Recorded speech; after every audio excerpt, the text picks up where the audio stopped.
Look at a wine map and you'll see that Montsant and Priorat together are a bit like an egg, with Montsant, the egg white, surrounding Priorat, the yolk. Growing up in the shadow of its more famous neighbour, Montsant nevertheless has a wine-producing history all of its own. Its proximity to the town of Reus and the coast at Tarragona helped drive a flourishing export trade that really reached its peak in the mid-19th century. As elsewhere, though, the ravages of phylloxera took their toll in the second half of the century, but they also helped to drive the creation of wine cooperatives, which helped fix the population in the region. Some, like the Falset cooperative, designed by Gaudi disciple César Martinel, are architectural gems in their own right and well worth a visit as examples of the Catalan modernist movement. Like much of Catalonia, Montsant is defined by its mountains, hills, ridges and slopes. Changes of altitude and orientation are the order of the day, and the region can be divided into a series of subzones. There are warmer, lower stretches in the southwest corner as the land falls away towards the Ebro River, which meanders through the Dio en route to the Mediterranean at the Ebro Delta some 70 kilometres to the south. Then there are higher, wilder areas as around La Figuera. Soil types are very varied.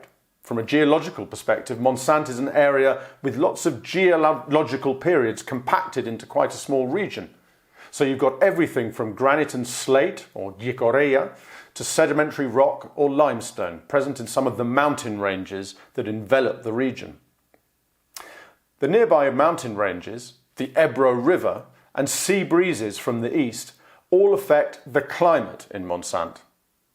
Like neighbouring Priorat, it's essentially a Mediterranean climate, but with continental influences which make for a series of microclimates, depending on whereabouts you are in the DO. Winters are generally cold and summers dry and hot, with humid evening winds from the Mediterranean helping to hydrate the vines during the ripening period.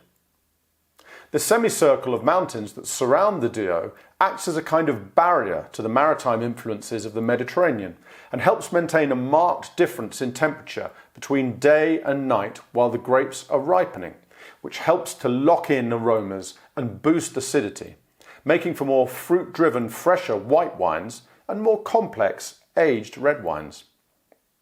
In terms of grapes, Old Vine Garnacha, or Garnacha with a TX as you'll see it referred to in Catalan, both red and white, are dominant varieties. But with all the variations in altitude and soil type, you'll find plenty of different styles. And that continental influence helps ensure wines with plenty of plump, fleshy fruit backed up by welcome, juicy acidity.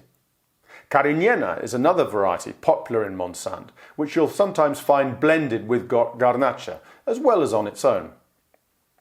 Like neighbouring Priorat, dramatically beautiful landscapes and pleasant climate makes Montsant a great destination for wine lover and tourist alike.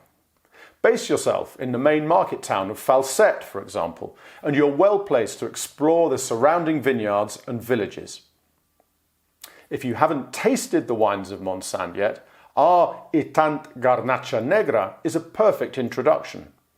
Made from hand-harvested 100% Garnacha, it's a thoroughly Mediterranean red wine, loaded with aromas of red fruit and interlaid with notes of aniseed and fennel.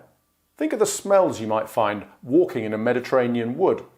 It's got intense red fruit on the palate with lovely soft tannins that make for a creamy, pleasing structure and an excellent balance between alcohol and acidity.